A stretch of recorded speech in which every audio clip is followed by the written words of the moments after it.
بسم اللہ الرحمن الرحیم نحمده ونصلی علی رسوله الکریم اما بعد فاعوذ باللہ من الشیطان الرجیم بسم اللہ الرحمن الرحیم ایاک نعبد و ایاک نستعین صدق اللہ العظیم۔ سورہ فاتحہ کی تفسیر کا بیان چل رہا ہے۔ پہلی 3 آیتوں کا بیان الحمدللہ ہو چکا اور چوتھی آیت ایاک نعبد و ایاک نستعین کا بیان چل رہا تھا۔ اس آیت کے پہلے حصے کا بیان بقدر ضرورت ہو گیا ایاک نعبد۔ اب آج کے درس میں آیت کے دوسرے حصے کا بیان ہوگا۔ ایاک نعبد و ایاک نستعین کے معنی ہیں اے اللہ ہم آپ ہی کی عبادت کرتے ہیں اور کسی کی نہیں، اور آپ ہی سے مدد مانگتے ہیں اور کسی سے مدد نہیں مانگتے۔ یہ عرض کیا گیا تھا کہ اس میں یہ بات بھی داخل ہے کہ اللہ تبارک و تعالیٰ کے سوا کسی کو بھی انسان واجب الاطاعت نہ سمجھے۔ اطاعت واجب ہے تو اللہ تبارک و تعالیٰ کی۔ ہاں، جن لوگوں کی اطاعت کا حکم خود اللہ تعالیٰ نے دے دیا ان کی اطاعت اللہ کی اطاعت ہے، جیسے نبی کریم صلی اللہ علیہ وسلم کی اطاعت کا حکم بھی اللہ تبارک و تعالیٰ نے دیا ہے، اطیعوا اللہ و اطیعوا الرسول، اللہ کی بھی اطاعت کرو اور اللہ کے رسول کی بھی اطاعت کرو۔ تو در حقیقت نبی کریم صلی اللہ علیہ وسلم کی اطاعت بھی اللہ تبارک و تعالیٰ کی اطاعت ہے۔ اسی طرح والدین کی اطاعت کا بھی حکم دیا، وہ بھی اللہ ہی نے دیا، لیکن اطاعت والدین کی ہو یا کسی حاکم کی، اطاعت اسی وقت تک ہے جب تک کہ وہ اللہ تعالیٰ اور اس کے رسول کے خلاف کوئی حکم نہ دیں۔ اگر اس کے خلاف کوئی حکم دیں تو ان کی اطاعت جائز نہیں، پھر اللہ ہی کی اطاعت ہے۔ یہ ساری باتیں ایاک نعبد کے اندر داخل ہیں، اور اسی میں یہ اقرار داخل ہے کہ اے اللہ میں اپنی پوری زندگی آپ کے حکم کے مطابق گزارنے کی کوشش کروں گا، جن کاموں کا آپ نے حکم دیا ہے وہ بجا لاؤں گا، اور جن چیزوں سے آپ نے روکا ہے ان سے رکوں گا۔ یہ ساری باتیں ایاک نعبد کے اندر داخل ہیں۔ و ایاک نستعین کی تشریح یہ ہے، سب سے پہلی بات تو یہ عرض کروں کہ یہ جملہ بڑا معنی خیز ہے۔ ایاک نستعین ہمارے لیے اس میں بڑا عظیم سبق ہے، وہ یہ کہ ایاک نستعین کہ اے اللہ ہم آپ ہی سے مدد مانگتے ہیں۔ ہم نے کہنے کو تو کہہ دیا کہ اے اللہ ہم تیری ہی عبادت کریں گے اور تیرے سوا کسی کی نہیں کریں گے، لیکن عملی زندگی میں اس پر کاربند رہنا ہمارے بس کا کام نہیں جب تک کہ آپ کی مدد شامل حال نہ ہو۔ ایاک نعبد و ایاک نستعین، اے اللہ آپ ہی کی عبادت کرتے ہیں اور عبادت کرنے میں آپ ہی کی مدد چاہتے ہیں۔ آپ اپنے فضل و کرم سے اور اپنی رحمت سے ہمیں توفیق عطا فرمائیے، ہمیں استقامت عطا فرمائیے اور ہمیں اپنی عبادت کی توفیق دے دیجیے۔ تو یہاں اللہ تعالیٰ نے یہ دعا سکھا کر ہمیں اور آپ کو اس طرف متوجہ کیا ہے کہ جب کبھی تمہیں ہمارے احکام پر عمل کرنے میں کچھ دشواری محسوس ہو، کوئی مشکل پیش آئے تو ہم سے رجوع کرو اور ہم سے کہو اے اللہ میں آپ کے حکم پر عمل کرنا چاہتا ہوں، لیکن دشواری پیش آ رہی ہے، میرا نفس مجھے غلط راستے پر لے جا رہا ہے، شیطان مجھے بہکا رہا ہے، ماحول مجھے خراب کر رہا ہے، ملنے جلنے والے تعلقات والے مجھے غلط راستے پر لے جا رہے ہیں۔ اگر آپ نے میری مدد نہ کی، اگر آپ نے مجھے توفیق عطا نہ فرمائی تو میں بہک جاؤں گا۔ یہ عظیم نسخہ ہے جو 2 لفظوں میں اللہ تبارک و تعالیٰ نے عطا فرما دیا کہ ہر وقت ہم سے رجوع کرو، ہم سے اپنی لو لگاؤ، ہم سے مانگو، ہم سے مدد مانگو، ہم سے توفیق مانگو، جو کچھ ہماری عبادت کے دائرے میں رہ کر تم کرنا چاہتے ہو وہ سب ہم سے مانگو۔ یہ ایک بہت عظیم سبق ہے جو اللہ تعالیٰ نے ہمیں اور آپ کو عطا فرمایا ہے۔ آج کی دنیا میں جب لوگوں سے یہ کہا جاتا ہے کہ شریعت کی پابندی کرو، شریعت کے احکام پر چلو، واجبات اور فرائض بجا لاؤ، گناہوں سے بچو، اللہ تعالیٰ نے جن چیزوں کو حرام قرار دیا ہے ان سے اجتناب کرو، تو بعض کہنے والے یہ کہتے ہیں کہ کیسے کریں، ماحول تو سارا کا سارا بگڑا ہوا ہے، ماحول تو الٹی سمت جا رہا ہے،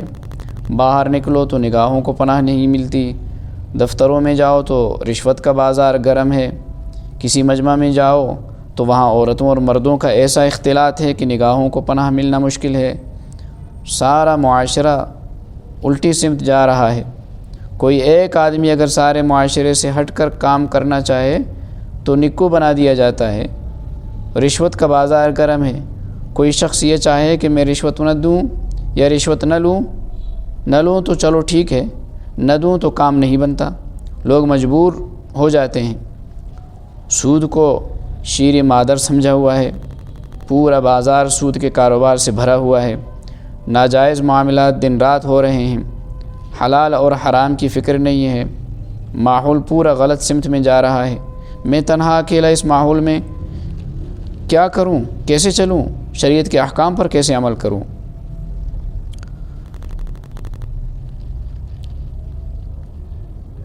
حضرت شیخ عارفی رحمۃ اللہ علیہ نے فرمایا کہ تم ذرا تصور کرو کہ قیامت قائم ہو گئی ہے، تم اللہ تعالیٰ کے سامنے کھڑے ہو اور اللہ تعالیٰ تم سے تمہارے اعمال کی باز پرس فرما رہے ہیں، پوچھ رہے ہیں کہ تم نے یہ گناہ کیوں کیا تھا، ہماری نافرمانی کیوں کی تھی؟ آپ اس کے جواب میں یہ کہتے ہیں کہ یا اللہ میں کیا کرتا، آپ نے پیدا ہی ایسے زمانے میں کیا تھا جس میں چاروں طرف معصیتوں کا، گناہوں کا بازار گرم تھا، ماحول خراب تھا، کہیں بھی جاتا تو دین پر چلنا مشکل ہو رہا تھا، تو ایسے زمانے میں آپ نے پیدا کیا تو میں مجبور ہو گیا اور گناہ میں مبتلا ہو گیا۔ اگر اللہ تعالیٰ اس کے جواب میں تم سے یہ کہیں کہ اگر تم کو مشکل ہو رہا تھا، ماحول کے خلاف چلنا مشکل لگ رہا تھا، تو ہم سے رجوع کیوں نہیں کیا، ہم سے کیوں نہیں مانگا؟ ہم نے تو پورے قرآن میں جگہ جگہ کہا تھا ان اللہ علی کل شیء قدیر، بے شک اللہ تعالیٰ ہر چیز پر قادر ہیں، اور تم بھی ایمان لائے تھے اس بات پر کہ اللہ تعالیٰ ہر چیز پر قادر ہیں۔ تم ہر نماز کے اندر یہ کہتے تھے ایاک نعبد و ایاک نستعین، تو یہ بتاؤ جب تمہیں مشکل پیش آ رہی تھی تو تم نے ہم سے رجوع کر کے کیوں نہیں مانگا کہ اللہ میرے لیے مشکل ہو رہا ہے، ماحول خراب ہے، زمانہ پلٹ چکا ہے، اس ماحول اور اس زمانے میں میرے لیے دین پر چلنا مشکل ہو رہا ہے، یا اللہ مجھے اپنی رحمت سے توفیق دے دیجئے اور میری مدد فرما دیجئے کہ میں آپ کے بتائے ہوئے طریقے کے مطابق زندگی گزاروں، ہم سے کیوں نہیں مانگا؟ بتاؤ اس کا کیا جواب ہے؟ اس کا کوئی جواب نہیں۔ اللہ تعالیٰ نے تو ہر روز ہر نماز میں ہر رکعت میں سورہ فاتحہ تم سے پڑھوائی تھی، ہر رکعت میں تم یہ کہتے تھے کہ ایاک نعبد و ایاک نستعین، لیکن عمل کیوں نہیں کیا؟ مانگتے اللہ تعالیٰ سے کہ یا اللہ مجھ سے نہیں ہو رہا ہے، آپ مجھے توفیق دے دیجئے۔ اللہ تعالیٰ سے نیاز کے ساتھ اللہ تعالیٰ کی رحمت پر، قدرت پر ایمان رکھتے ہوئے مانگو، یا اللہ میں پھنس گیا ہوں سود میں، سودی کاروبار میں، مجھے اسے نکال دیجئے، یا اللہ میں پھنس گیا ہوں فلاں گناہ میں، یا اللہ مجھے اس سے نکال دیجئے۔ مانگتے رہو، مسلسل مانگو اللہ تعالیٰ سے۔ فرماتے ہیں کہ اللہ تعالیٰ بڑے رحیم و کریم ہیں، ماں باپ سے بھی زیادہ شفقت کرنے والے ہیں، تو ان سے بے تکلفی سے مانگو، یا اللہ یا تو مجھے توفیق دے دیجئے ورنہ مجھ سے آخرت میں مواخذہ نہ فرمائیے گا، آخرت میں میری پکڑ نہ فرمائیے گا، میں تو اپنا کام، اپنا معاملہ آپ کے حوالے کر رہا ہوں، وَأُفَوِّضُ أَمْرِي إِلَى اللَّهِ، میری حالت درست کر دیجئے ورنہ آخرت میں مجھ سے مواخذہ نہ فرمائیے گا۔ مانگو اللہ تعالیٰ سے۔ لوگ اس کو معمولی بات سمجھ کر نظر انداز کر دیتے ہیں، لیکن سچی بات یہ ہے کہ یہ بہت عظیم راستہ ہے اپنی اصلاح کا۔ اللہ تعالیٰ سے آدمی ہر روز بلا ناغہ لڑ کے ناز و محبت کے ساتھ مانگے۔ حدیث پاک میں حضور صلی اللہ علیہ وسلم نے یہ دعا تلقین فرمائی، نبی کریم صلی اللہ علیہ وسلم کے قربان جائیں کہ انہوں نے کوئی چیز ہمارے لیے نہیں چھوڑی۔ دعا یہ تلقین فرمائی، اللہم ان قلوبنا ونواصینا وجوارحنا بیدک لم تملکنا منها شیئا فاذا فعلت ذلك بنا فکن انت ولینا واہدنا الی سواء السبیل واہدنا الی سواء السبیل۔ یا اللہ ہمارے دل بھی آپ کے قبضے میں ہیں، ہمارے اعضاء اور جوارح بھی آپ کے قبضے میں ہیں، اور ہم ان میں سے کسی چیز کے مالک نہیں ہیں، ان سب کے مالک آپ ہی ہیں، آپ نے یہ ساری چیزیں اپنے قبضے میں رکھی ہوئی ہیں، تو یا اللہ اپنے فضل و کرم سے آپ ہی ان کے رکھوالے بن جائیے اور ان کو سیدھے راستے پر ڈال دیجئے۔ یہ مانگو اللہ تعالیٰ سے یا یہ دعا کریں۔ ایک اور دعا آپ نے بیان فرمائی، اللہم انک سألتنا من انفسنا ما لا تملک الا بہ فاعطنا ما یرضیک۔ یا اللہ آپ نے ہم سے وہ مطالبے کیے ہیں جن پر ہم عمل آپ کی توفیق کے بغیر نہیں کر سکتے، لہٰذا وہ چیزیں دے دیجئے جو آپ کو راضی کرنے والی ہیں۔ جو شخص باقاعدہ اللہ تعالیٰ سے یہ دعا مانگتا ہے اور اپنی سی کوشش بھی کرتا ہے، اس لیے کہ دعا کرنے کے معنی یہ نہیں ہوتے کہ آدمی دعا تو کر رہا ہے اور کوشش چھوڑ دے۔ اللہ تعالیٰ نے ہر چیز میں یہ حکم دیا ہے کہ اپنی طرف سے پوری کوشش کرو، پھر ہم سے دعا مانگو، کوشش بھی کرے اور ساتھ میں اللہ تعالیٰ سے مانگے بھی، تو اس کے بعد ممکن نہیں کہ اللہ تعالیٰ اس کو عذاب دے، یا تو اللہ تعالیٰ اس کو گناہ سے بچا لے گا یا کم از کم مغفرت فرما دے گا۔ ایک بہت عظیم فلسفہ ہے۔ تو اللہ تبارک و تعالیٰ سے کوئی چیز مانگی جائے، خاص طور سے اگر ہدایت مانگی جائے، اگر دین پر عمل مانگا جائے اور اللہ تعالیٰ کی رضا کے مطابق زندگی مانگی جائے، ممکن نہیں ہے کہ اللہ تبارک و تعالیٰ عطا نہ فرمائیں۔ ادعونی استجب لکم، مجھ سے مانگو میں تمہاری پکار، تمہاری دعا قبول کروں گا۔ وَإِيَّاكَ نَسْتَعِينُ کے ذریعے اللہ تبارک و تعالیٰ نے ہمیں یہ راستہ دکھا دیا ہے کہ جب کبھی تمہیں دین پر عمل کرنے میں کوئی رکاوٹ معلوم ہو، اس رکاوٹ کا بار بار ذکر کرنے کے بجائے ہمارے پاس آ جاؤ، ہم سے کہو کیا تکلیف ہے، کیا مشکل ہے، کیا پریشانی ہے، اور ہم سے مانگو یا اللہ یہ پریشانی پیش آ گئی ہے، آپ اپنی رحمت سے دور فرما دیجئے۔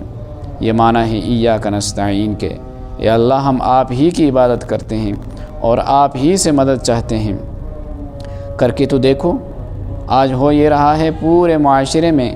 کہ یہ بات تو ہر شخص کی زبان پر ہے کہ زمانہ خراب ہے، ماحول خراب ہے، معاشرہ بگڑا ہوا ہے، اس ماحول میں دین پر چلنا مشکل ہے، لیکن بس یہ باتیں ہی باتیں ہیں۔ ان باتوں کے بعد کوئی کوشش اس راستے پر چلنے کی نہیں کی جاتی۔ ذہن میں بٹھا ہوا ہے کہ دین پر چلنا مشکل ہے اور اس کی وجہ سے ہاتھ پر ہاتھ رکھ کے بیٹھے ہوئے ہیں، جس طرف معاشرہ بہا کر لے جا رہا ہے اسی طرف بہہ رہے ہیں، نہ کوئی کوشش ہے اور نہ ہی اللہ تبارک و تعالیٰ سے رجوع کرنے کا کوئی اہتمام ہے کہ اس سے دعا مانگی جائے اور اس سے توفیق مانگی جائے۔ راستہ یہی ہے کہ کوشش کرو اور کوشش کے ساتھ اللہ تبارک و تعالیٰ سے مانگو، پھر دیکھو کہ اللہ تبارک و تعالیٰ کس طرح مدد فرماتے ہیں اور کس طرح توفیق عطا فرماتے ہیں۔ اللہ تبارک و تعالیٰ مجھے اور آپ کو اس پر عمل کرنے کی توفیق عطا فرمائے۔ وآخر دعوانا ان الحمد للہ رب العالمین۔